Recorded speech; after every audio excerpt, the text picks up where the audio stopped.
panen gagal, berarti ada pemimpin atau keluarga pemimpin yang berbuat kebobrokan. Kamu culas. Nenek Malomo lalu mengatakan, saya hukum mati kamu. Semua orang mengatakan, Nenek Malomo, kenapa hanya persoalan ini kamu mau hukum mati anakmu?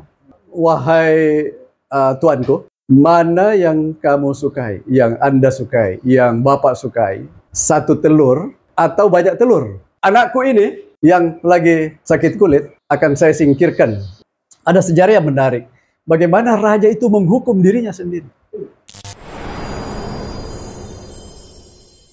Kemajuan teknologi dan sains pada saat ini tentunya merupakan suatu tantangan. Mengapa menjadi tantangan? Oleh karena ada kecenderungan bahwa kehidupan manusia itu lebih kepada kehidupan materialisme yang mementingkan materi, tetapi ada kecenderungan nilai-nilai itu terabaikan. Misalnya di Kalimantan, di Indonesia pada umumnya, tindakan-tindakan deforestasi itu, jadi penggundulan hutan-hutan untuk kepentingan bagaimana kita mendapatkan materi sebanyak-banyaknya. Ini telah terjadi di mana-mana. Namun demikian, pada dasarnya ini adalah suatu tindakan yang seharusnya kita cermati sebagai sesuatu yang mungkin agak kurang dapat diterima untuk bisa dilanjutkan gitu ya. Kenapa begitu? Oleh karena kita masih memerlukan keberlanjutan generasi kita. Kita lihat bahwa emisi karbon pada saat ini sudah begitu meningkat, sehingga pemanasan global itu tidak bisa terhindarkan. Kalau dulu di Depok ini, kalau subuh pada tahun 2002 saya mulai tinggal di Depok, itu masih banyak subuh hari itu masih ada embun pagi gitu ya, dan sangat sejuk. Juga masih banyak kupu-kupu berterbangan. Suara-suara burung. Suara-suara burung, dan di mana-mana ada. Sekarang ini sudah tidak ada. Nah, apa maksudnya ini? Bahwa dalam nilai-nilai Bugis ada namanya kepatutan. Namanya Mapasitinaja. Kepatutan atau Mapasitinaja itu artinya merasa cukup. Dan ada kecenderungan bahwa dengan kemajuan informasi dan teknologi pada saat ini menantang kita untuk memiliki rasa kecukupan, memiliki rasa kepatutan. Jadi jangan semau-maunya kita eksploitasi ya alam ini. Oleh karena masih ada generasi yang akan datang, yang akan memerlukan udara segar, memerlukan oksigen, dan juga mereka juga masih memerlukan untuk hidup lebih damai. Nah, dibandingkan dengan negara-negara maju, itu mereka sangat memperhatikan keberlanjutan. Dan disinilah nilai Bugis yang kita kenal dengan Mapasitinaja, artinya kepatutan. Dan dalam bahasa agama itu syukur. Yes. Ya, siapa merasa syukur maka akan ditambah gitu ya nikmatnya. Itu dalam surah Ibrahim ayat 7. Yeah. Jadi la in syakartum la azidannakum wa la in kafartum inna azabi lasyadid. Kalau Anda bersyukur atas nikmatku maka akan ditambah. Tetapi kalau Anda tidak bersyukur dengan nikmatku maka tunggu akan ada siksaan yang pedih, azab. Nah, tentu saja kalau tambang-tambang kita eksploitasi, kemudian hutan-hutan kita gunduli, ya tentu akibatnya akan sangat negatif. Negatifnya itu adalah ini emisi karbon ini yang luar biasa ini. Yang kita hirup ini, pemanasan global itu akan ini. Nah, itu sebenarnya tantangan yang kita hadapi di dunia modern saat ini. Masa lalu ini penting buat mereka atau tidak? Saya tidak mau mengatakan nilai masa lalu, tetapi kita istilahkan dengan nilai klasik. Nilai klasik. Maksudnya itu nilai klasik itu sejak dulu ada, tetapi dia tidak lekang dengan zaman. Dia tidak pernah luntur dengan kemajuan ilmu pengetahuan dan teknologi. Kita tahu bahwa bangsa-bangsa maju itu, katakanlah seperti Amerika, Prancis, Jerman, Inggris, Jepang, sekarang ini ada Korea Selatan. Itu karena etos kerja yang diwarisi dari nilai-nilai luhur mereka. Ya, jadi dalam bahasa Bugis itu ada resopanatinulo, natembaginggi, malomo, naleti, pembasa dewata. Hanya dengan kerja keras dan ketekunanlah, sehingga rahmat Tuhan itu akan ada. Artinya dengan kerja keras dan ketekunan itu menjadi titian, menjadi sarana, menjadi channel untuk datangnya rahmat Tuhan itu. Jadi kalau mau punya ilmu pengetahuan yang banyak, ya harus kerja keras dalam arti belajar keras. Harus banyak membaca, banyak meneliti, banyak mendengar, banyak berdiskusi. Nah, kalau mau rezeki seperti uang, ya harus kerja lembur.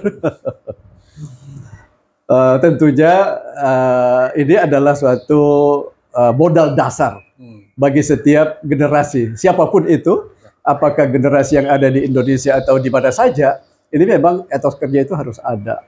Kalau dalam budaya Bugis itu ada satu konstruk yang saya bangun. Konstruk itu berbunyi seperti ini. Sadda Bapak Bati ada Bapak Bati gau, gau Bapak Bati tahu, tahu sipaka tahu, Bapak dupa, ompo pole siri napese, nasibawai alempuren, awaranigang, abacangang, agetegang, resopanatinulo, dan banyak lagi lain-lain itu. Nama pasandre rielo unlena Allah Ta'ala. Kalau kita bahas filosofi ini, sadda Bapak Bati ada Bapak Bati gau. Artinya, apa yang ada dalam pikiran kita itu diwujudkan dengan kata-kata. Dan kata-kata ini harus diwujudkan dengan perbuatan. Artinya, generasi muda, generasi kita saat ini di zaman modern ini, tidak hanya berpikir, tetapi harus diwujudkan dengan suatu statement untuk bisa membuktikan dalam dunia nyata. Karena itu di Bugis ada istilah iya ada iya gau, taro ada, taro gau. Artinya dia kalau dia berkata itu seperti ini, dia harus dibuktikan. Ya, tidak hanya dalam bentuk slogan gitu ya. Kita lihat bahwa misalnya pada sila kelima, keadilan sosial bagi seluruh rakyat Indonesia. Itu tidak hanya slogan. Tapi kita buktikan bahwa ada memang keadilan yang kita jalankan gitu ya. Apa buktinya? Semua harus terukur. Kesejahteraan, semua harus terukur. Dan inilah generasi kita, pemimpin kita harus benar-benar membuktikan dalam dunia nyata. Jadi saat Bapak Bati gau Bapak Bati tahu sipaka tahu. Nah, tahu sipaka tahu itu artinya memanusiakan sesama manusia. Artinya dunia modern ini menuntut orang untuk saling menghargai antara satu dengan yang lain, walaupun itu ada perbedaan-perbedaan. Apakah itu perbedaan agama, perbedaan suku bangsa, perbedaan ras, perbedaan aliansi politik, dan perbedaan pendapat. Dalam agama pun ada perbedaan pendapat, itu tetap kita harus saling menghargai. Prof. Jadi ada lagi namanya istilah inklusif. Inklusivitas. Bukan eksklusivitas, tetapi kita harus inklusif. Apa artinya inklusif itu? Itu diwujudkan dalam tahu sipaka tahu. Prof, apakah kan kita ini memang sebuah keniscayaan ya bahwa kehidupan hedonistik yang melanda Jakarta, melanda kota-kota besar, itu akan mengubah budaya, pola pikir orang-orang yang ada di pedesaan. Sehingga mereka tidak lagi peduli tentang budaya leluhur. Bahkan satu etnis apabila dia datang ke ibu kota, mereka seolah-olah melupakan budayanya. Mereka seolah-olah larut dalam budaya hedonistik, kegembiraan, konsumtif, sehingga apa sih sebetulnya budaya secara secara hakiki gitu. Seperti Prof bilang, mari kita pertahankan budaya. Ya bagaimana caranya secara dramatisnya gitu. Bagaimana tuh? Ya, memang ini adalah satu tantangan, Pak. Oleh karena itu kita perlu mengingatkan. Bukan hanya generasi muda yang akan datang, tapi kita ini mengingatkan diri kita, mengingatkan sebagai pelopor lah begitu ya. Iya. Sebagai pendidik kita harus selalu mengingatkan bahwa jangan sampai kita tercerabut dari akar kebudayaan kita. Jangan sampai kita tercerabut dari nilai-nilai luhur, nilai-nilai yang baik, nilai-nilai yang perlu kita selalu pertahankan dan kita perlu abadikan dalam kehidupan sehari-hari. Memang saya juga sekolah dulu di Singapura, kemudian saya pernah program of academic recharging di Amerika. Yang saya lihat dalam kehidupan itu, sebenarnya saya kira saya tidak mau mengatakan hedonistik, tetapi mereka itu makmur gitu ya. Mereka sejahtera. Mereka sejahtera. Contohnya dalam hal penggajian misalnya. Pendapatan mereka itu memang sudah diukur bahwa ini bisa hidup untuk layak selama sehari, selama sebulan, selama seminggu, selama setahun. Itu memang sudah terukur semuanya. Nah, tentu saja kalau kehidupan hedonistik yang berlebihan itu dalam arti bahwa seharusnya misalnya sepatunya cukup 3 pasang atau 4 pasang, tetapi dibeli sampai berpuluh-puluh pasang, tetapi hanya sekadar dipamer-pamerkan saja. Ini tentu agama pun tidak suka gitu ya.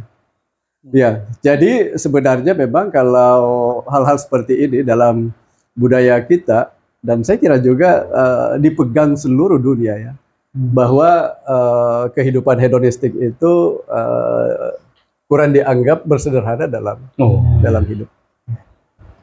Nah, apakah ini akan dicontoh oleh orang-orang luar? Ya tentunya itu bisa bermata dua ya. Jadi apakah teknologi itu dimanfaatkan dengan baik atau tidak? Katakanlah seperti pisau. Pisau bisa kita gunakan untuk mengiris bawang, itu kan positif ya. Tetapi pisau juga bisa digunakan untuk menikam gitu. Jadi semua itu bermata dua. Oleh karena itu saya kira tugas kita sekarang ini adalah kita menunjukkan misalnya dalam hal hidup kewajaran. Ya, hidup yang wajar. Hidup sesuai dengan pendapatan kita. Kalau orang memakai mobil yang sangat mewah misalnya, tetapi memang itu diperoleh dengan cara halal, ya tidak masalah. Silakan.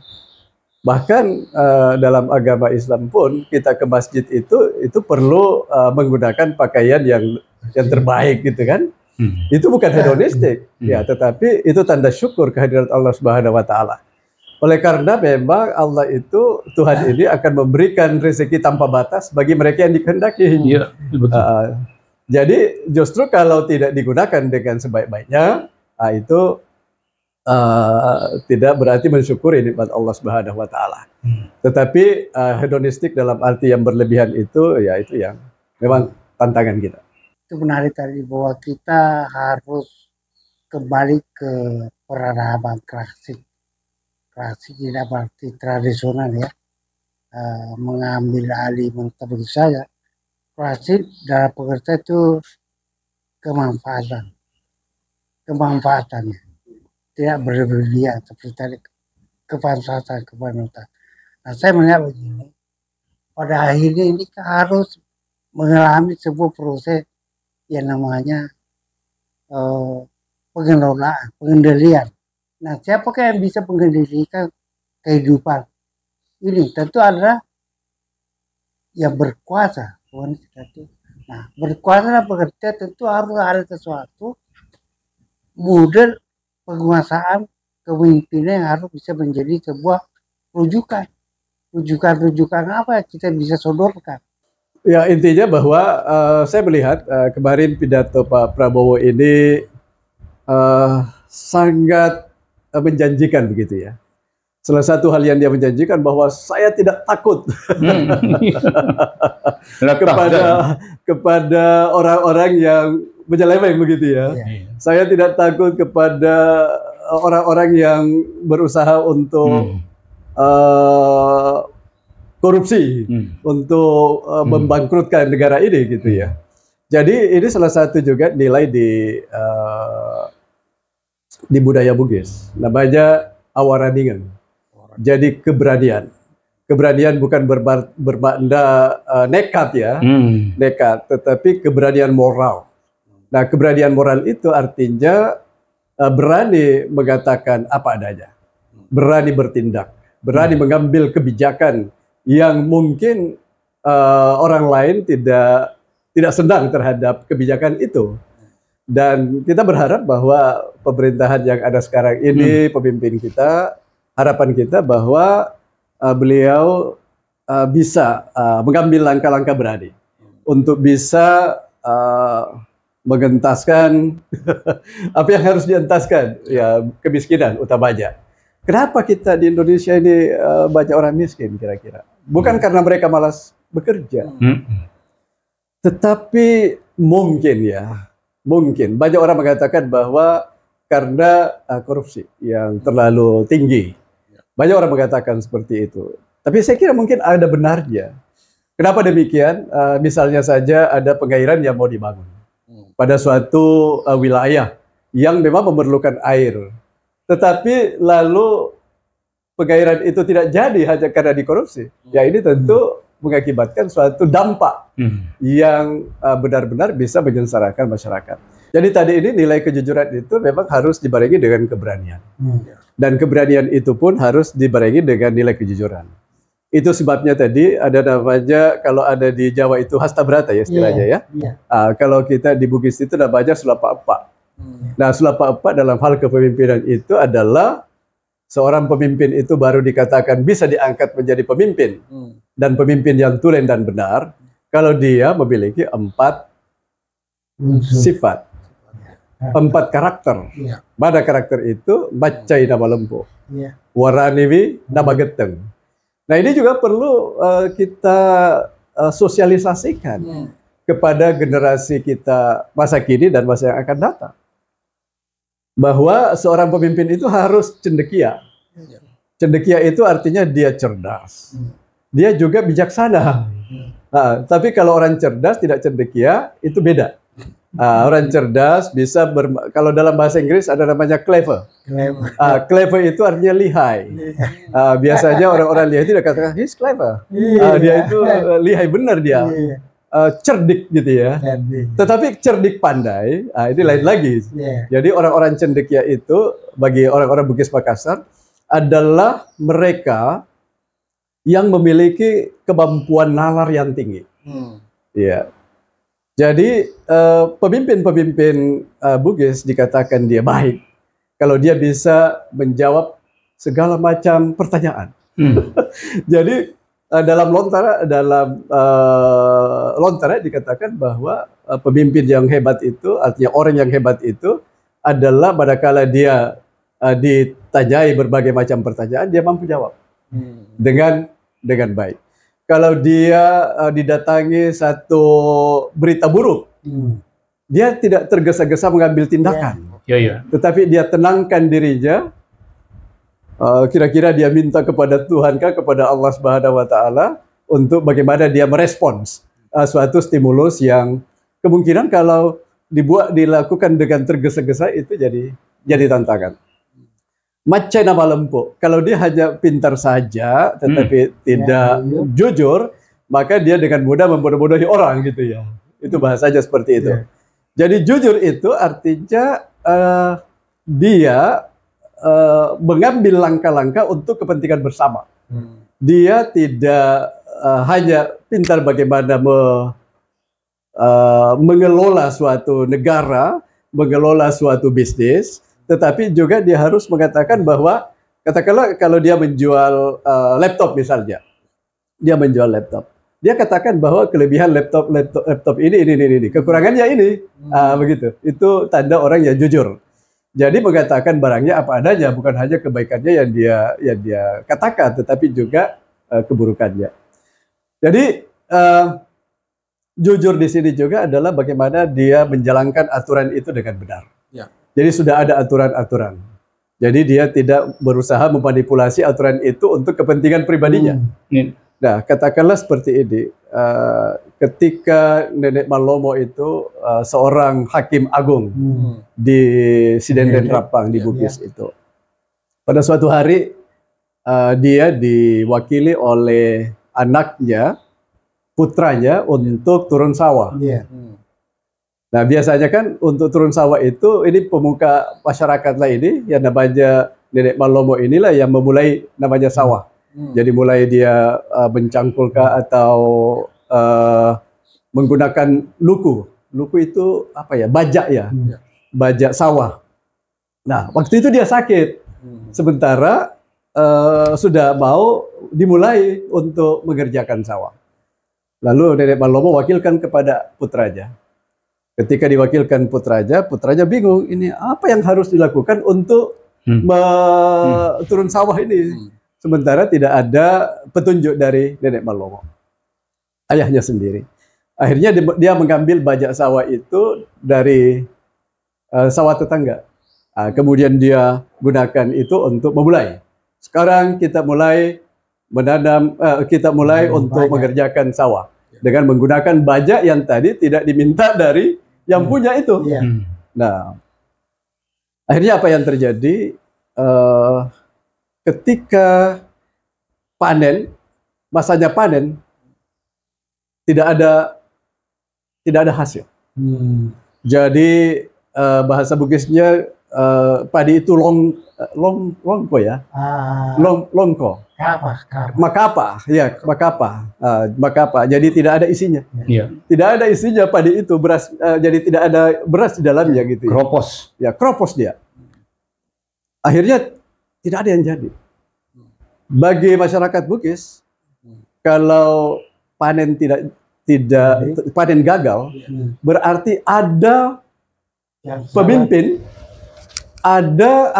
atau keluarga pemimpin yang berbuat kebobrokan. Ada keluarga pemimpin yang berbuat salah. Ini luar biasa. Jadi bukan dicari ke rakyat kesalahan itu, dicari kepada pemimpinnya. Ini satu hal yang menurut saya sekarang ini agak tercerabut persoalan itu. Sebenarnya itu logika, oleh karena memang penghulu itu, pemimpin itu adalah teladan. Dia adalah teladan. Ya, jadi kita ini adalah teladan. Bahwa 4 karakter dari Rasulullah itu adalah memang harus dimiliki oleh setiap pemimpin. Jadi harus amanah. Ya, harus sidik. Harus pandai. Ya, dia harus juga fatwana, dia harus pandai. Dia harus cendekia. Ya, karena kalau pandai saja tetapi tidak cendekia itu biasanya agak masalah. Tadi saya teruskan soal Nenek Malomo tadi ini. Jadi dilaporlah kepada Nenek Malomo. Jadi Nenek Malomo ada di dalam suatu tudas sipulung. Tudas sipulung itu artinya duduk bermusyawarah untuk memutuskan suatu persoalan. Ditanyalah Nenek Malomo, apakah Nenek Malomo sendiri yang pernah melakukan perbuatan yang melanggar aturan adat? Dia katakan tidak. Kemudian ditanya lagi pemuka-pemuka masyarakat yang lain. Semua mengatakan bahwa tidak ada. Lalu dengan jantan, ini keberanian lagi, keberanian moral untuk mengakui kesalahan anak putranya Nenek Malomo. Dia katakan, mungkin gara-gara saya. Lalu Nenek Malomo mengatakan, kenapa kamu? ada apa yang kamu lakukan sehingga terjadi? Karena ini tidak pernah terjadi ini. Dan kalau panen itu tidak berhasil, berarti selama ini memang ada yang selalu melanggar. Dia katakan ketika mau turun sawah, saya ambil baja, ya, luku orang lain, tetangga sawah itu, tetapi saya tidak izin. Nenek Malomo sebagai aku mengatakan, inilah sebabnya. Karena kamu tidak memiliki kejujuran. Tidak memiliki kejujuran. Kamu culas. Kamu telah mengambil barang orang lain yang kau gunakan tanpa izinnya. Ini juga korupsi juga kan seperti itu ya. Mengambil untuk rakyat tetapi digunakan untuk kepentingan pribadi. Mengambil biaya-biaya untuk pembangunan yang sesungguhnya kemudian dimanipulasi sehingga pembangunan itu jadinya tidak bagus lalu dipakai. Apa yang terjadi? Ini juga dalam hal penegakan hukum. Ini juga tantangan juga di mana-mana ya, termasuk di Indonesia. Bagaimana hukum itu ditegakkan? Bagaimana aturan itu ditegakkan? Tidak tumpul ke atas, tajam ke bawah. Nah, kalau di Bugis yang kita lihat pada sejarah-sejarah itu, tajam ke atas, tajam ke bawah, tajam ke samping, kiri, kanan. Semua tajam. Sehingga banyak ada raja dulu itu dengan terpaksa dihukum dengan sangat berat karena mereka melanggar hukum adat. Nah, Nenek Malomo lalu mengatakan, saya hukum mati kamu. Semua orang mengatakan, Nenek Malomo, kenapa hanya persoalan ini? Kamu mau hukum mati anakmu? Dia bilang tidak. Taruh ada, taruh gaul. Jadi apa yang sudah ditetapkan secara bersama-sama harus dijalankan. Nah ini teguh dalam pendirian tadi. Jadi baca nama lempuk, warani nama geteng.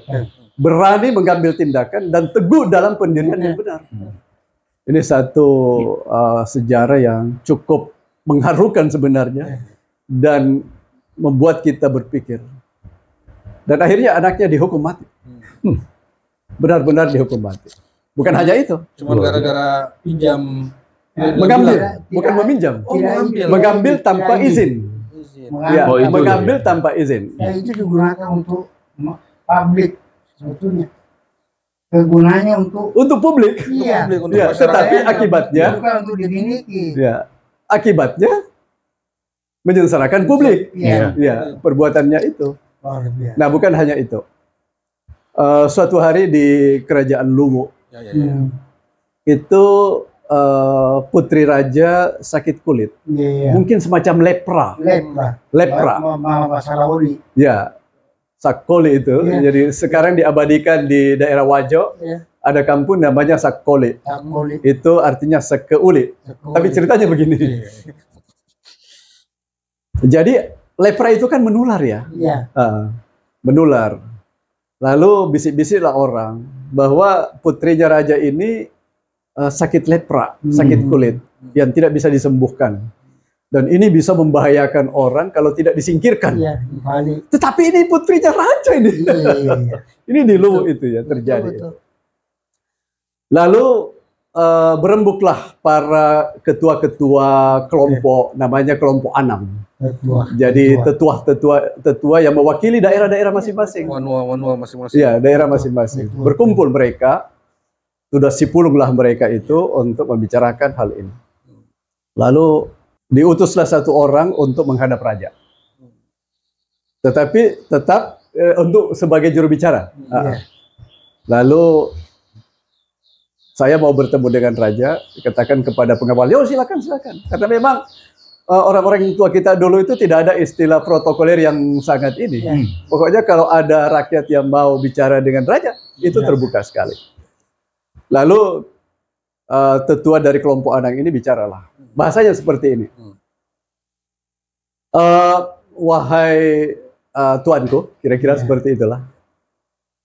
Mana yang kamu sukai, yang Anda sukai, yang Bapak sukai, satu telur atau banyak telur. Nah, ini bahasanya berkias raja itu. Lalu raja paham. Yang dia maksud satu telur itu anaknya, putrinya. Dan banyak telur ini adalah rakyat ini. Yuana. Ya. Dia bilang, butuh kecerdasan juga untuk ya, memahami. memang ini pemimpin itu harus cerdas. Iya. Harus cerdas. Iya. Dengan bahasa berkias seperti itu, raja paham. Lalu sang raja mengatakan, tentulah saya menyukai telur yang banyak. Setelah itu, pulanglah utusan ini. Kemudian apa yang dilakukan raja? Wahai dayang-dayang, wahai para pengawal istana, anakku ini yang lagi sakit kulit akan saya singkirkan. Upali.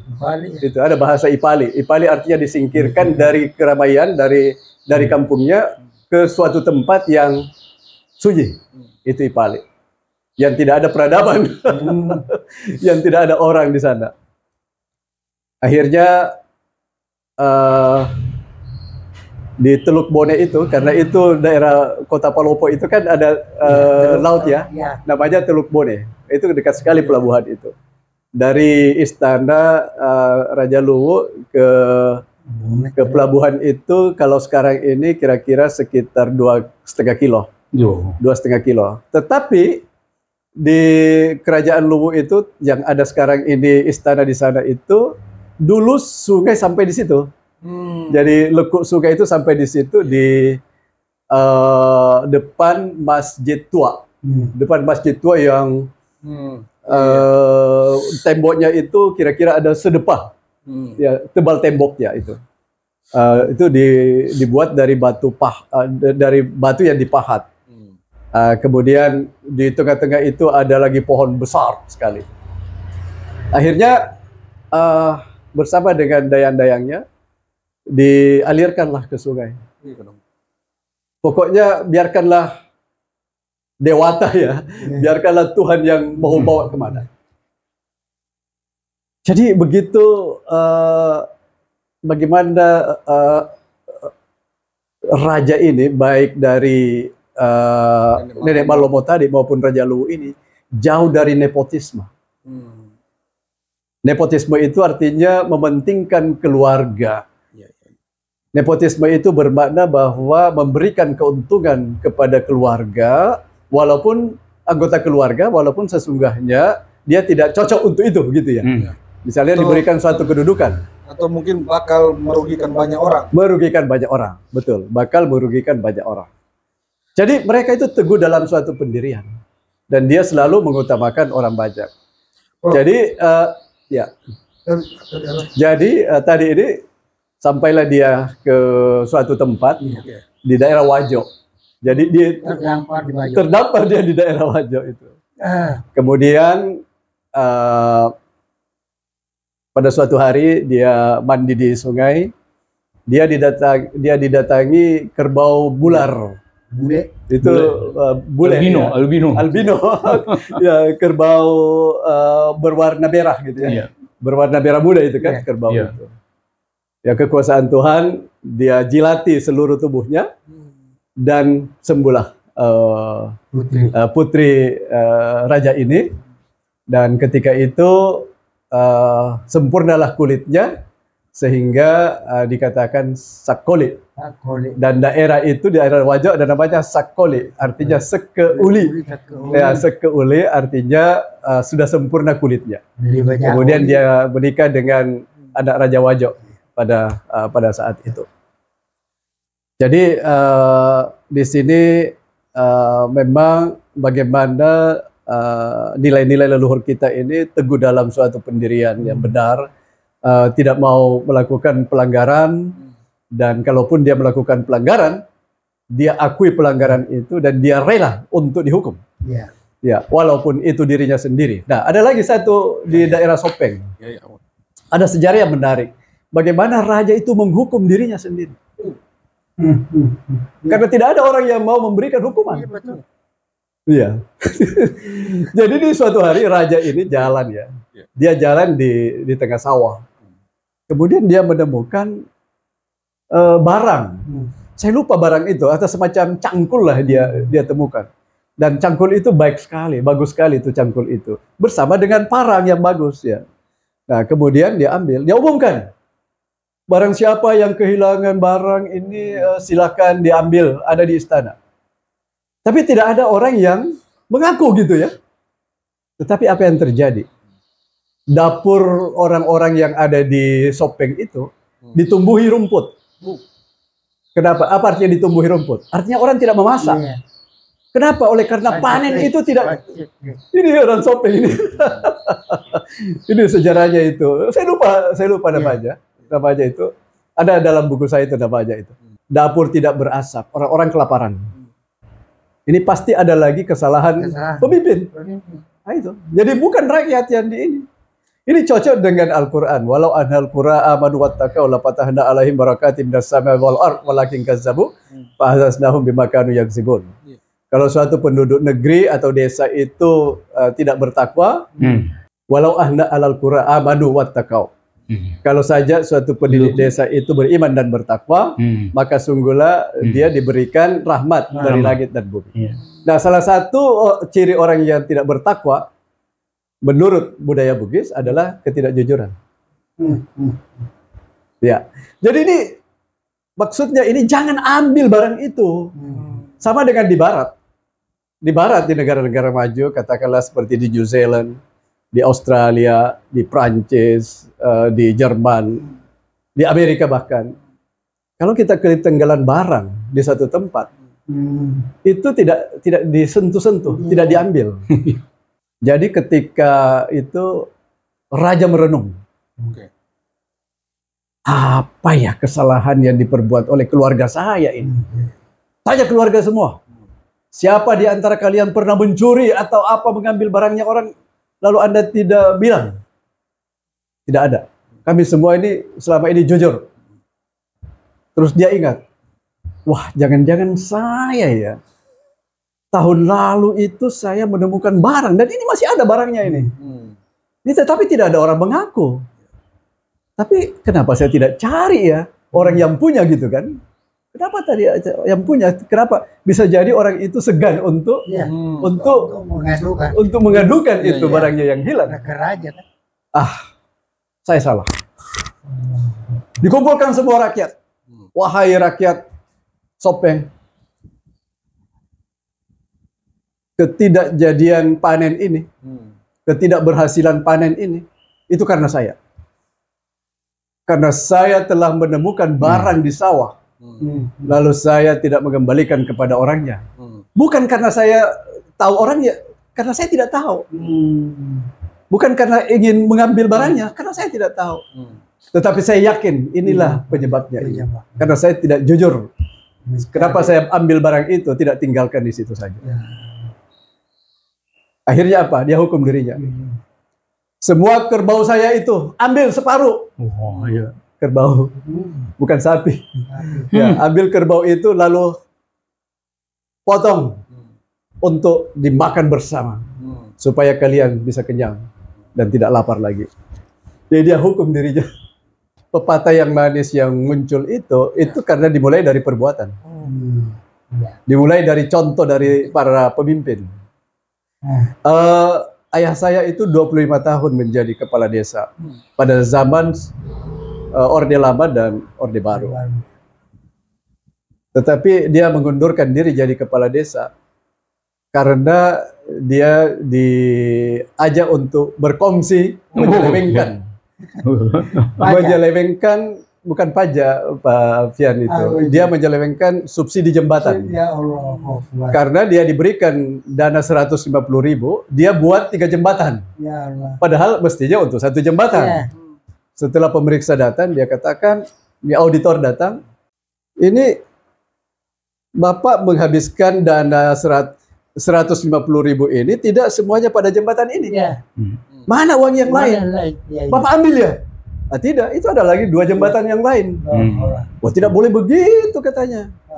Tidak bisa begitu. Bapak itu dianggap itu menyelewengkan dana gitu. Iyalah. Tidak, saya ini mementingkan untuk orang banyak. Oke lah, untuk sementara diampuni. Tetapi nanti untuk jembatan subsidi kedua, itu kalau memang ada lebihnya ya bagi-bagi aja lah katanya. Peruntungan ya. Jadi menurut Prof, kejujuran secara esensi itu hidayah atau konsep berpikir, Prof? Bagaimana menurut Prof? Ya, sebenarnya ini adalah proses pendidikan. Ya. Jadi pendidikan itu kan ada 3 sebenarnya ya, yang seringkali terlupakan. Yang pertama itu dianggap, kadang-kadang pendidikan dianggapnya hanya di sekolah. Iya, Ini ada keliru sekali. Itu betul-betul. Ya, pertama kan dari rumah. Namanya pendidikan informal ya. Ya. Ya, pendidikan informal. Kemudian yang kedua ada di sekolah. Ya kan? Ada di sekolah. Dan yang ketiga ada di masyarakat, namanya non formal. Jadi ini satu perlu diluruskan memang. Jadi banyak orang menyoroti pendidikan tidak berkualitas. Ya. Tunggu dulu. Jangan-jangan orang yang menyoroti pendidikan tidak berkualitas ini oleh karena dia sendiri sebagai pendidik tidak mendidik gitu kan? Ya, karena pendidikan itu mulai dari rumah. Bagaimana anak kita berbahasa dengan baik itu dimulai dari rumah. Diberikan contoh dari orang tua kan gitu ya. Dari keluarga-keluarga yang ada di situ. Iya. Ya, bagaimana dia jujur untuk mengatakan bahwa saya menemukan barang yang bukan barang saya misalnya, lalu disuruh mengembalikan. Ya, ini adalah dari rumah. Di sekolah misalnya, bagaimana dia diajari untuk kebersihan misalnya, diajari untuk kejujuran. Caranya adalah untuk misalnya begini. Seorang anak yang tidak punya pensil misalnya, dia pinjam di sekolah. Bagaimana diajari nanti ya kalau setelah kamu melakukan, kembalikan kepada tempatnya. Ya, tidak dibiarkan begitu saja dia bawa pulang begitu. Kalau dia bawa pulang, kita ingatkan kemarin kamu bawa pulang, mestinya kamu ini. Nah, itu berarti pendidiknya adalah guru. Di masyarakat, ya kalau seorang misalnya pejabat sudah mengajak pejabat lain untuk berbuat tidak jujur seperti tadi ayah saya itu, ya itu kan sudah pendidikan lagi. Ya sudahlah, aturlah, cincailah, atur aja. Ini kan tantangannya.